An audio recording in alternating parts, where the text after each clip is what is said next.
Okay, Parshas Emor, page 672. Parshas Emor.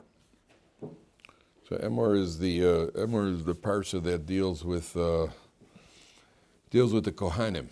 A lot of laws of the Kohanim here. So we'll see some interesting what he calls here. So first thing, it starts like this: Vayomer Hashem el Moshe, Emor el HaKohanim b'nei Aaron. Say to the Kohanim, the sons of Aaron, ve'amarta alehem, and you shall say to them, lenefesh lo yitama be'amav. 672. Say to the Kohanim, and you shall say to them, lenefesh lo yitama be'amav. They must not become tameh by coming into contact with a dead body. Lenefesh lo yitama be'amav. So the obvious question here is, the first question, the first thing Rashi deals with, take a look at the words of Rashi, 672. Emor el HaKohanim, says Rashi, Emor ve'amarta. Rashi is addressing the double terminology. Again, read the pasuk again, just so you see it inside. Vayomer Hashem el Moshe, Emor el HaKohanim b'nei Aaron, say to the Kohanim, ve'amarta aleim, and you shall say to them. That's what Rashi is bothered by. Rashi is bothered by the double terminology here. You say to them, and you shall say to them. So Rashi says, Emor ve'amarta, lahazir gidolim al haktanim. You have to warn the adult Kohanim to supervise the minor Kohanim. That means when it comes to the laws of impurity, when it comes to the laws of Tumah, the adult Kohanim have to supervise the minors. Minor Kohanim are also not allowed to become Tameh. Now, one of the practical issues you run into over here is a woman giving birth. And if a woman gives birth in a hospital where there's a dead body in a hospital, so women don't have, there's always a concern in hospitals, especially where they're in Jewish hospitals, is there's more of a concern than in a non-Jewish hospital. Non-Jewish hospital is more of a leniency. A Kohen could go into a non-Jewish hospital because not everybody agrees that the tumah from a goy is only if you come into physical contact with them, if you're under the same roof as a goy. So then there's a more of a leniency. But being under the same roof as a Jewish body, Kohen becomes tameh. So the hospitals in Israel, for example, Shari Tzedek Hospital actually has a sign outside the hospital. So does Hadassah in Kerem. I don't know if Hadassah Har Sofi, but the hospital has a sign, Kohanim may not enter right now. In Shari Tzedek, if somebody passes away in Shari Tzedek, there's a sign that says Kohanim may not enter until they remove the body. And then the sign is taken down. And they're very vigilant about it. They supervise it very well. And I've been there. I've been to situations where I've had to go into the hospital and I couldn't go in because the sign was there. Kohanim cannot go in. And my wife was once in Hadassah Har Sofim years ago before we were she had to have minor surgery is whenever surgery happens to somebody else. That's called minor surgery. So she had to have, I think it was she had a hernia, and so she had to have surgery. So she was in the hospital for 8 days. So I couldn't go into the hospital because I didn't know, what the story is in the hospital, if there's any supervision, if they remove the bodies. So I was actually hanging around outside the hospital. One of the days I came, I was waving to her from the window. I was outside the park wave, she'd come to the window, but I couldn't go into the hospital. And then one day I decided I was going to go down there and find out. So I was loitering in front of the hospital. I was hoping to find some frum guy who could go in and check for me what's the story in the hospital. I didn't know what was going on. We're going back about 35 years. And so I'm standing there waiting in front of the hospital, and the shomer, there's a security guy, he's sitting inside the hospital, right inside the door, and he looks at me and goes, Adoni, maze, mato sepo. What are you doing here?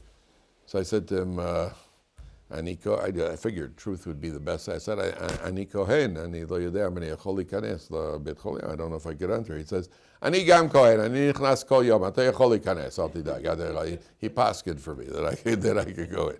So I declined his generous psak, and I didn't go in for 8 days. I couldn't go in. So it's a problem.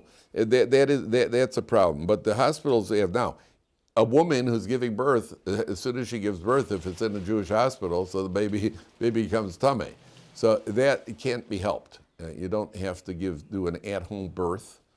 You don't have to, I think they do underwater births. Have you ever heard of that? They have people actually give I guess when they want the kid to become a scuba diver, So they give. There's something called under. It's supposed to be very relaxing, something like that. I'll relax. I'll find my relaxation some other way. I'll lie down on the couch with a magazine. I'm not going to relax. And at home birth, they say, yeah, I like the natural way. Chas v'shalom, so many things could go wrong.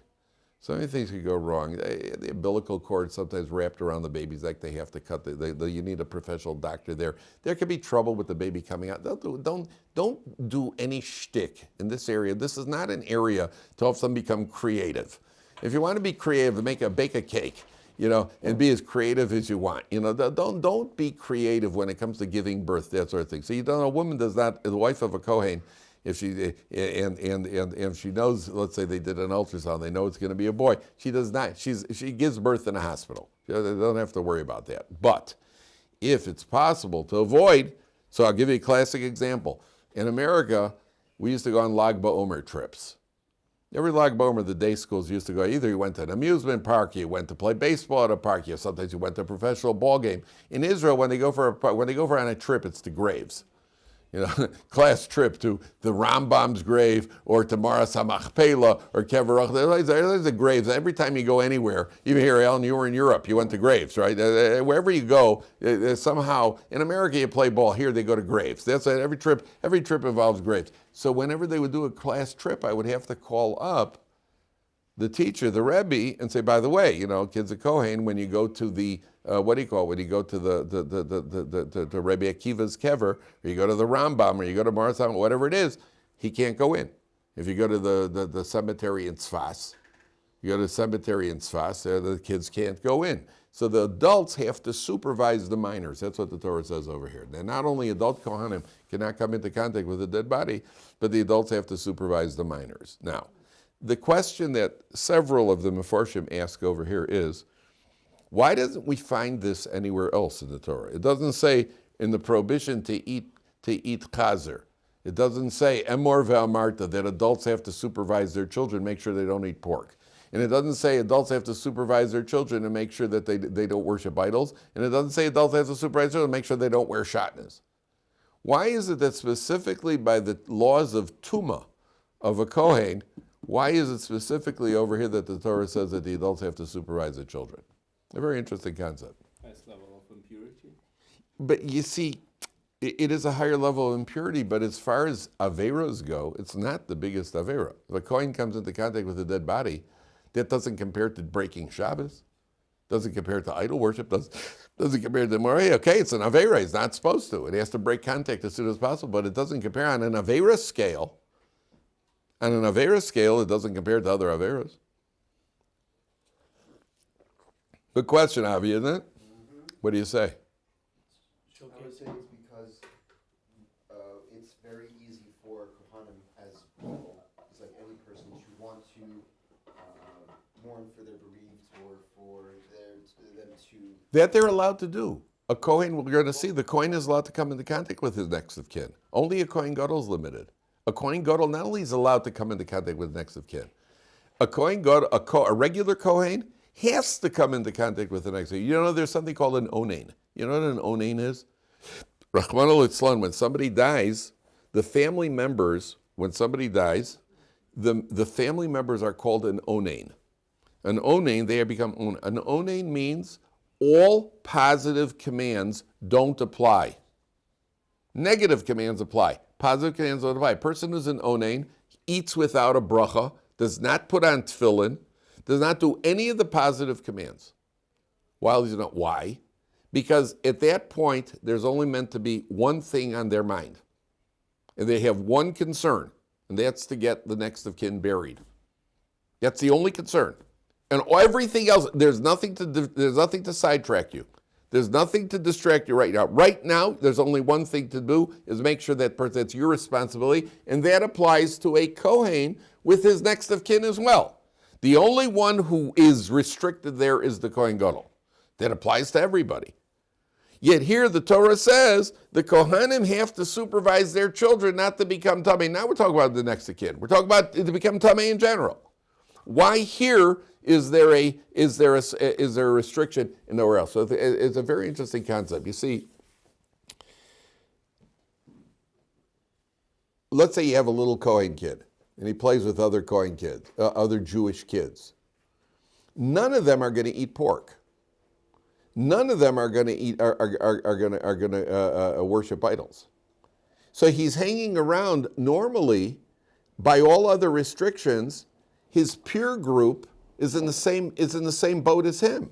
There's no concern that he's going to do something that's different than his peer group. Here, you have a little Kohen kid, Gesundheit, playing hide and seek with other little kids, and they decide, let's go play hide and seek in the cemetery. And the little Kohen kid may want to go running in with them. I had it with my kids in the Cheder. I had to remind the Rabbi, because the Rabbi, he's got 30 little kids that he's taking to. So he doesn't know they're all little Jewish kids that they all go into the grave. He's not a Kohen, he doesn't have in mind. He doesn't have in mind that what he called. I have one of my grandchildren is in a Cheder here. There are, I think, 30 kids in the class. He's the only Kohen in the class, which is very rare. He's the only Kohen in the class. So the Rebbe going on a class trip, he's like, my son's going to have to tell the Rebbe that when they go on a class trip, he's going to have to supervise him. Make sure that he cannot go into the graveyard. Into the Kvarim over here, in Eretz Yisrael, everywhere you go, there's a kever. So he has to, I heard about there's a family in Israel, they were here for a summer. So they went to Kever Rachel, into the Rambam, and Rabbi Akiva. They went all around.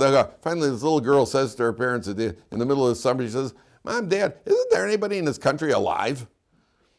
That's what you do for entertainment, is you go to a grave. So a Kohen parents have to be very careful here. The extension when it comes to other parents, the extension is that you have to supervise your kids not to play if you're living in a non-Jewish area, or if you're living with Jews who are not observant. Then again, your children are going to be living with a different set of values than the children out there. You have to supervise them. That does apply to all Jews. All Jews have to supervise their children. We are not like them. We're different. We don't associate with them. Or if we do, it's a very minimal association. And in general, I advise parents, as a rule, anybody could come into my house. Any of my kids' friends could come into my house. My kids were not allowed to go into anybody else's house unless I know what's going on in that house. Because I have to supervise my children, up to within realistic parameters. And so if you're living with, I remember my kids, we once went to visit my in-laws who were living in Columbus, Ohio. So my kids are little from Israeli ghetto children. And we go, and so right across the backyard was this completely non-Jewish family. So one of the kids' names was Tommy and Jimmy. And these little kids, the little Goyish kids, Tommy and Jimmy. So my kids thought his name was Shimmy. They thought Jimmy was Shimmy. Or what other name would there be? So you have to supervise that sort of thing. So the Torah is telling you over here that the parents have to, the parents have to constantly, and that's also one of the commentaries say, that's why it repeats, Emor ve'amarta. Emor ve'amarta is to teach parents that if you want to be successful with your children, and again, it has to do with the Kohanim children, it has to do with all parents, it extends to all parents. Emor ve'amarta means you have to repeat it over and over. You have to repeat the lessons over. You can't just say it one time. You have to repeat the lessons over and over. Now, having said that, talking is not the best way to convey lessons to children. The best way to convey lessons to children is through your own personal example. And if you're consistent in your personal example, then your children are going to see what's really important to you, what the values are. And that's Emor ve'amarta. You have to repeat it, and you have to do it over and over again. You have to be consistent with it. The more consistent you are, the more the lesson is going to be absorbed. Yeah? The question, if the coin becomes contaminated, that's right, well, at any point in his life, like by accident and so on, considering the fact we did not have the mikvah as we had in the past, not the mikvah, the para aduma, the red cow. Since then, coin can go to cemeteries or no? No? It's a very, very good question, and it's a very common question. Once a coin is tameh, once tameh, always tameh, right? Yes. When a coin becomes tameh, tumas mace. Gentlemen, there are different levels of impurity. There are impurity by coming into contact with a rodent. There's impurity by coming into contact with a dead animal. There are different levels of impurity. Those impurities could be removed through mikveh. coming into contact with a dead body, whether physical contact being under the same roof as a dead body, cannot be removed unless you have the para aduma, the red cow. And since we don't have the red cow nowadays, we are all considered tamei meis. A Yisrael, a non-Kohen who comes into contact with a dead body and is 100% allowed to, but the fact that he's allowed to doesn't mean he doesn't become tamei. You just say you have to. It's a mitzvah to help bury the dead, but you're tamei. The Yisrael is tamei until they are able to be sprinkled with the ashes that come from the red cow. We don't have a red cow nowadays, and therefore we are all considered tamei meis. The difference is that a Kohen, there are two factors here. There's the prohibition and there's the consequence. Remember we once spoke about adultery. The prohibition is to commit adultery. The result, the consequence is a child who's a mamzer. But the Torah never says don't produce mamzerim. The Torah doesn't say that ever. The Torah says don't commit adultery. So people think, oh, adultery, you may produce a mamzer. A mamzer is a byproduct. The prohibition is the actual act. If people commit adultery and no child is born, it's still a prohibition of adultery. It makes no difference. The prohibition of adultery did not increase exponentially because she got pregnant. It just happens to be that now there's going to be a mamzer. But the prohibition is there. For a Kohen, there's a prohibition to come into contact with a dead body. But once he comes into contact with the body, the Kohen has to break the contact. It's a prohibition every time for a Kohen. It does not get yes, I'm tamei meis. I'm still not allowed to come into contact with a dead body. I am presumed tamei meis, but it doesn't allow me to come into contact with a dead body. It would be roughly the equivalent of saying, well, once you've eaten pork, you become porculated, and therefore it's perfectly okay to continue eating pork. It doesn't work that way. If you ate pork, spit it out, or if you swallowed it, don't eat the next one. There's no such thing as, okay, once I've done it, so that it's perfectly okay. It's the same thing with Kohanim. So a Kohen becomes tamei. A Kohen becomes tamei, but with the fact that he becomes tamei, it doesn't then relax the, what do you call it, and now he's allowed to continue becoming tamei. It's a very big misconception that people have. So the Torah is telling you, now, why is it, let's go something more fundamental. Why is it that the Kohanim are restricted from coming into contact other than the next of kin? What is this idea of the Kohanim not coming into contact with a dead body? Where does that come from? What's the idea behind it? What's the Torah getting at? Why is a Kohen not allowed to come into contact with a dead body? So there are several reasons that are given. Number one, a Kohen, what was the job of the Kohanim? Do service in the Beis Hamikdash. Right. What else? That's correct. What else? Make peace between people. Making peace between people. We'll see that's going to come into play later on marriage restrictions. What else requiring it? Korbanos in the Beis Hamikdash, that's true. What else? Love people. They're supposed to teach people. They're the educators. Kohanim teach people how to live. In the Goyish world, what do the priests do? They help people when they die. Right? When they die, they come and they read the last rites and they promise you a portion of paradise, that sort of thing. The Kohen, the Torah is teaching, it's a message to Klal Yisrael. The Kohanim are there to teach people how to live. They can't help you out when you die. They're not there. There's no protexia when you die. Not only that, one of the commentators actually says that's why a Kohen Gadol is not even allowed to come into contact with his next of kin. Do you know that? Kohen Gadol can't come into contact. Part of the idea was the main idea is that the Kohen Gadol has to be completely detached from anything in this world. He's completely focused on serving in the Beis Hamikdash. He has no connection. Nothing sidetracks him, even the death of a near relative. But there are mefarshim that say, the Kohen Gadol is not coming in contact with his, because the relatives of the Kohen Gadol may think that they have protexia. Their son or brother or father is the Kohen Gadol, so they don't have to worry about dying. He'll work things out for them. So Torah says, no. Just be aware, he can't help you either. Once you die, a son that's a Kohen Gadol, a father is a Kohen Gadol, can't help you out. Can't help him out. So the Kohen Gadol is not allowed to come in contact even with the what do you call it? Even with the next of kin. But the mefarshim say like this. First of all, there's the idea that the Kohen is there to teach people how to live, number one. Number two, the pagan priests used to be involved in various forms of contacting the dead as part of their religious rituals. And there's an approach in Torah that says whatever they did, we want to stay away from it. And so the pagan priests were very involved in various black man, all the misbehaviors involving dead bodies and that sort of thing. So the Torah backs us up for it. But there's also an idea that there's a medrash, I think it's a medrash, if I'm not mistaken. What threw Esav off track? Where did Esav, there's something that really knocked Esav off the rails. And what was it? It was the death of Avram Avinu. When Avram Avinu died, Esav took a look at Avram Avinu. Now here's the man who was the kindest man. He hosted people, he was kind, and he was righteous, and he was everything else. And Esav is looking at a dead body. And he's looking and says, how could this man die and it's all over? And it could derail you. It challenges a person's faith. That's the truth.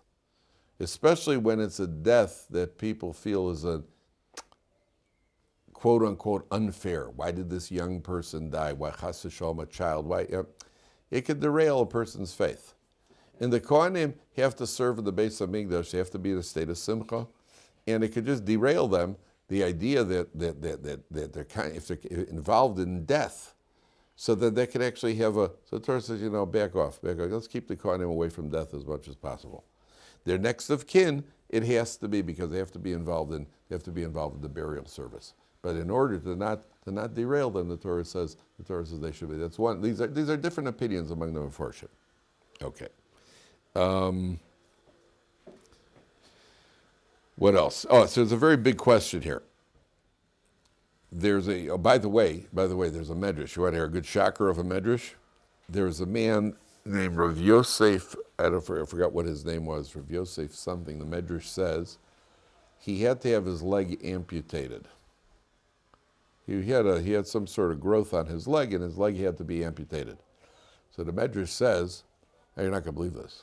This is a good one. The medrash says that when the doctor came to amputate his leg, the halacha is the limb of a person who's alive, his limb, the limb, if it's got, especially got bone in it, the technical halachas over it, but the limb conveys impurity also, conveys tuma also, like tumas mace. The limb from a living person conveys it.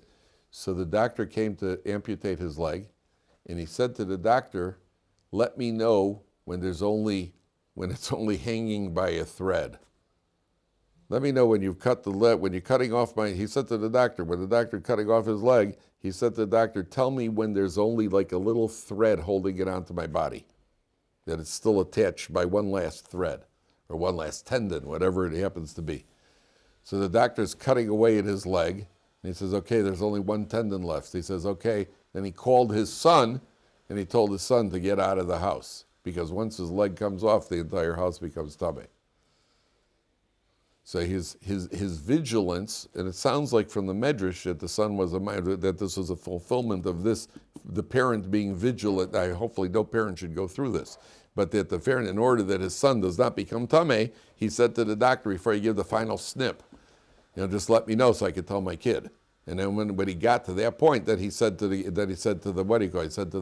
yelled to his son to get out of the house, because now the house is about to become tamei. Okay, so that's how vigilant they were. Now, there's a very big question here.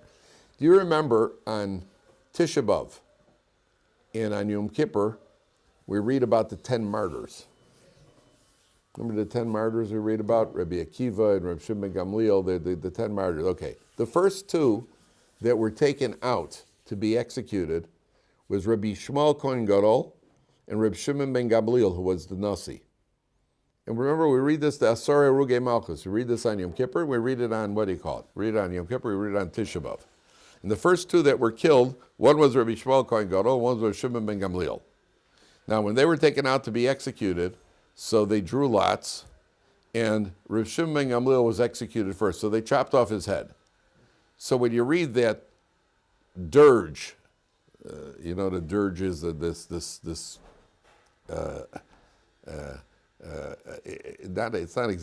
not a poem, it's the story. When it's written in what we call piyutim, it's called a dirge. So when you read it, the story over there, so Rabbi Shmuel Kohen Gadol then picked up Rabbi Shimon ben Gamliel's head, And he started lamenting this head that only spoke Torah, this mouth that spoke Torah, the head, how he came to such a brutal death. What's the question? How could he deserve it? Now, how can you deserve it is How a could different he touch question. the head? Why not? What do you mean, why not? Because he's not supposed to. Why? Because he's a Kohen. Because the Kohen Gadol. What do you mean you're not supposed to?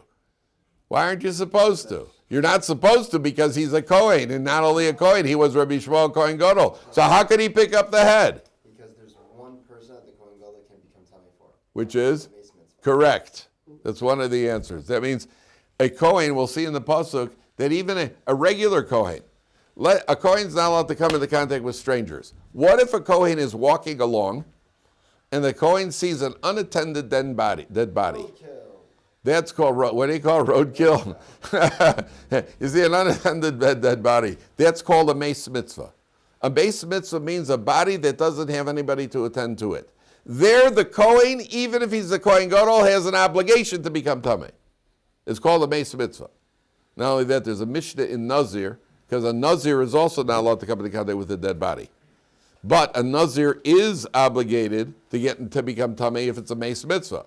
There's actually a Mishnah in Nazir that says, what happens if a Kohen Gadol and a Nazir are walking along together and they come across a dead body? Which one of them should get involved, become Tamei? The Kohen Gadol or the Nazir?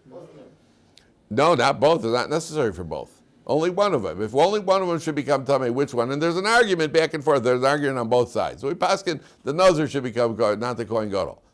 But a Kohen Gadol, you're absolutely right. Rabbi Shmuel, when he was executed, when Rosh Hashanah was executed, his body is lying on the ground. Now he's a mace mitzvah. Okay, Rabbi Shmuel's going to be killed in a minute. But right now he's alive. What should he do? Get involved with that body. Maybe something will happen. You'll have an opportunity to bury him, but it's a mace mitzvah. Once it's a mace mitzvah, Rabbi Shmuel, that's one of the answers that's given. He's a mace mitzvah. There's a second answer. There are three answers I've heard. It's a good question, right? It's a great question. Yeah, what gives you the right to pick up just because you're emotional? Just because you're still the Kohen Gadol. What are you touching the body for? So I saw another answer. If they're under a roof at the time, we don't know if this was a stadium or if they're under a roof. We don't know where they were. But assuming they were under a roof, this answer only works if they're under a roof. But if they're, how do you pronounce it? Roof or roof? Roof. Yeah, well, it's a roof. That's the sound of dog makes. Exactly. Is the thing? What's the thing at the bottom of your leg called? Sandal. A foot. Is it a foot or a foot? It's a foot. F-O-O-T. This is R-O-O-F. It's a good proof. Yeah. Yeah. But that's not a good riot. It's not a good proof because there's also a thing called a boot, right? And a boot is B-O-O-T. We don't say it a butt. We call it a boot. So there's a foot. There's a foot and there's a boot. So now this is a roof, R-O-O-F. So you call it a roof, we call it a roof. You call it a roof, we call it a roof. Are we stopping such a ruffian? Yeah, it's called a roof. You learned such language, huh? It's called, so there's one of the answers is, let's say they were under a roof. The instant his head is cut off, he's already tummy. Rabbi Shmuel, there's no, picking up the head doesn't add any to me, already tummy. That's a good answer, right? But that only works, that's the best technical answer, but that only works assuming that they're under a roof. Then I heard a third answer. A Jew has to do everything he can to keep himself alive, even if it's only for a few more moments. It's called Chayei Shah. You have an obligation to try to keep yourself alive. Somebody in a hospital on a respirator, to pull the plug on somebody on a respirator is called murder. Can't pull plugs. But his life isn't worth anything. The doctor says he's going to die soon anyway. So what? It's called Chayei Shah. Every moment of life, something is happening for the neshama. Rabbi Shmuel Kohen Gadol understands that he's about to be murdered. What does he do?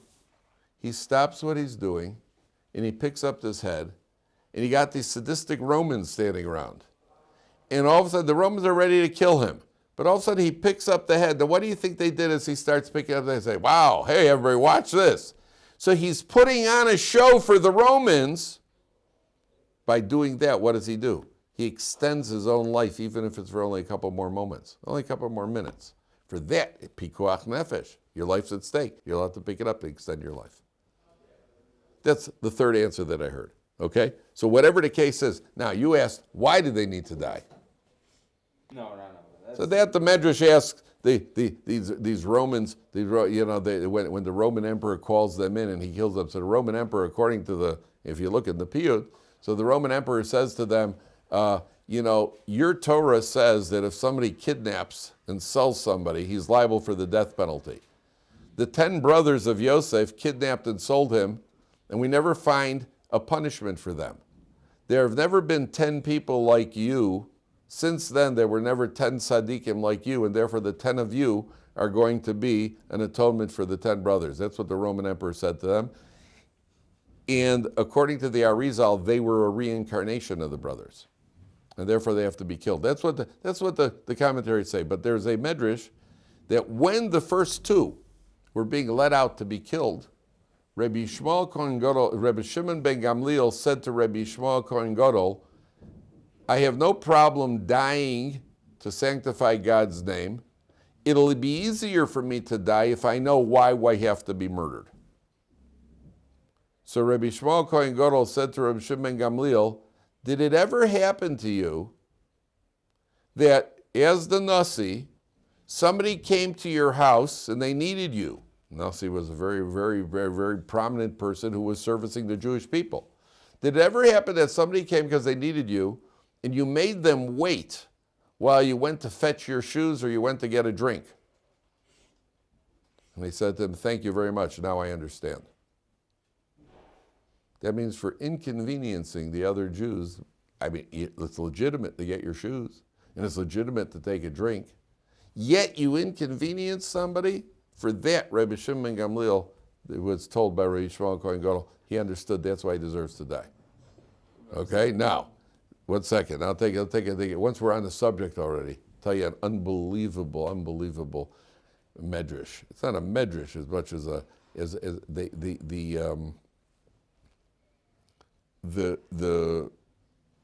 when we read the story if you read it and I'm not sure, I think it's on Yom Kippur, where the Malachim, the angels, said to God, why do these people have to die? Where's the justice of the world that these 10 tzaddikim have to? Remember, Rabbi Akiva had his skin raked, and Rabbi Chanina ben Teradyon had a Sefer Torah wrapped around him, and he was burnt alive. And they were a chutzvitz, a turgaman. I forgot, they dragged him through the streets. A brutal death for each one of them. So the Malachim said to HaKadosh Baruch Hu, why do they have to die? So HaKadosh Baruch Hu said to him, silence, or I'll turn one more word, and I turn the world back into tohu vavoh. One more word, and I turn the world back into tohu, into what it was before creation, into the nothingness before creation. That's what Hashem said to them. So I heard, everybody asks, what kind of answer is that? That's like, ever said to your father, what you said to your father, yeah, but Dad, what about that? One more word, that's it. That means your father doesn't have a good answer. That's usually what happens. The father didn't have a good answer, therefore his fallback position is one more word, you go to your room. That was the father. One more. HaKadosh Baruch Hu, so I heard a brilliant explanation. There's a king, and the king has this extremely expensive material. So he hires the finest tailor to make him a suit. And the tailor makes him this absolutely gorgeous suit. And the king, he takes this material and he spends a week or two working on the material, and eventually he presents the king with his new suit. And the king is absolutely gaga over the suit. He's absolutely he can't get it. And all he's doing all day long is he's talking about this tailor. So the other ministers agree, they say, Excellency, they're jealous of the tailor. The king is just so fond of the tailor now. So the other ministers say, Excellency, really, it is a beautiful suit. Except we got some bad news for you. If you measure the suit, you'll see that the tailor has obviously embezzled some of the material and kept it for himself. So the king says, I don't believe you. He says, measure it. So the king gave the tailor 8 yards of material to work with, and he measures the suit. And sure enough, he's only got 7 yards of material in there. And he gave the tailor, and it's the most expensive material. He's missing a yard of material. So the king calls in the tailor, and he says, listen, and it's a beautiful suit, but, this is very severe. If you stole material from, there's only one sentence around here, you're liable for death for that. So the tailor says, sir, let me have the suit. And the king gives him the suit. And as soon as the tailor starts ripping out the stitching of the suit, starts ripping out all the stitching. He says, boy, now you're in trouble. I mean, if you weren't in trouble before now, now not only you stole, but now you're destroying it. And the tailor says to the king, Excellency, now measure the suit. And he measures the suit, and sure enough, there's 8 yards of material. He says, what's going on? He says, listen, I'm a professional tailor. When you make a suit, when you stitch material, you have to fold in and make what's called hems. And so the material, I never stole the material. All that missing material became the hems and the linings of your suit. So why did you rip it apart? He says, listen, because I'm an expert and you're a layman. If I would explain it to you, you wouldn't understand. There's no way I could explain it to you. What I have to do is I have to put it in its original state. And when it's an original state, then you, as a layman, could now understand exactly where that material went to. So you explained that. What was Hashem saying to the Malachim? Hashem was saying to the Malachim, it wasn't, be quiet or I'm going to turn the world back to Tovavo. He was saying to the Malachim, if you want to understand why these 10 tzaddikim have to die right now, the only way you could possibly understand that is if I return the world to its original state. And then you see everything that's transpired from that point till now, then you'll understand why in God's wisdom they have to die right now. That's what the man, don't know kashas on it. I'm telling you, there's no kashas. This is what's going on in the Medrash. It's a lesson. The lesson is obviously that they're kasha, but weren't the Malachim around all along to see it? It's not a tosos. It's an idea. It's an idea of what's being conveyed in the Medrash. Okay. One more question here. What's the difference between Vayadaber and Vayomer? We find in the Torah sometimes it says Vayadaber, and sometimes it say Vayomer. And in one place that's really outstanding, it says when God gives the Torah, he says Kosomar lebeis Yaakov. Beis Yaakov is the women. Said and spoke. V'daber al bnei Yisrael Kosomar lebeis Yaakov Daber al bnei Yisrael. I think that's what the pasuk says. Kosomar. Vayomer is spoke. Said. Vayomer is soft. Emor ve'amarta is very soft terminology. Why didn't say daber v'dibarta? Commanded. More like commanded. Daber is a stronger one. Daber. So what does it say by 1 second? What's the pasuk say? Kosomar lebeis Yaakov. What's the continuation of the pasuk? Kosomar lebeis Yaakov. What's the pasuk say? I have to look that up. Kosomar. It uses a soft lashon for the women and a much stronger lashon for the men. The Kosomar lebeis Yaakov. V'daber al bnei Yisrael. I think that's what the pasuk. I just remember it's a stronger lashon. Whatever the case is, Emor or Somar is a softer lashon. Why is it a softer lashon over here? The answer is that, as a Kohen, I could tell you there are certain inconveniences. Flying is an issue, because if they're bringing bodies on planes back to Israel, I got to check for bodies. How would you know if there's bodies on it? Sometimes some airlines are known not to bring bodies. We know which airlines are. El Al has a flight from Newark, which is guaranteed to have no bodies. They don't bring bodies on that flight, so whenever I've flown El Al, coming back from the States, I book it through Newark, the Newark flight, because they're for sure no. Other times I've called up cargo. I've actually had to call up cargo and to find out if there are bodies on the plane. I was once coming from England, and I called up El Al. I kept calling El Al cargo. And I want to call when I'm in that situation. But I don't do that anymore. Now I go on airlines that don't bring bodies. But I was in a situation where I'd booked on El Al, and I knew that I have to call up to find out if there could be bodies. I was coming from England. So I called the guy earlier in the day because if they know there's going to be a body on the flight, that way I could start making alternative plans. So I called the guy about 6 hours before the flight. I said, sir, is a lot of cargo? Are there going to be bodies on tonight's flight? He says, as of now, no bodies. Right? So I called an hour later, or 2 hours later. As of now, no bodies. Finally, I called a third time about 2 hours before the flight. I said, are you getting bodies on tonight's flight? He says, yes, 200 bodies, but all of them alive. So there were nobody. So that's how you do. We used to call up to find out if there were going to be bodies. I don't do that anymore because it's too much of a hassle. When you find out, then you got to start making alternative plans. I once had to do that with my family. It was a big headache. So You don't know, is it okay? if you don't know, it's only okay if you couldn't have found out. If you have a way to find out that it's not okay, you can't just play ignorance, number one. Number two, there's percentages. There are chances. For instance, flights out of England, it's between El Al and British Airways. So the last time I investigated, there was, I think it was 1 out of 20 flights brought a body. So that percentage is low enough that I'm not obligated by halacha to check. There are people who will check anyway. But the easiest thing is to not fly on airlines that are bringing bodies. That's the most. You know which one is bringing.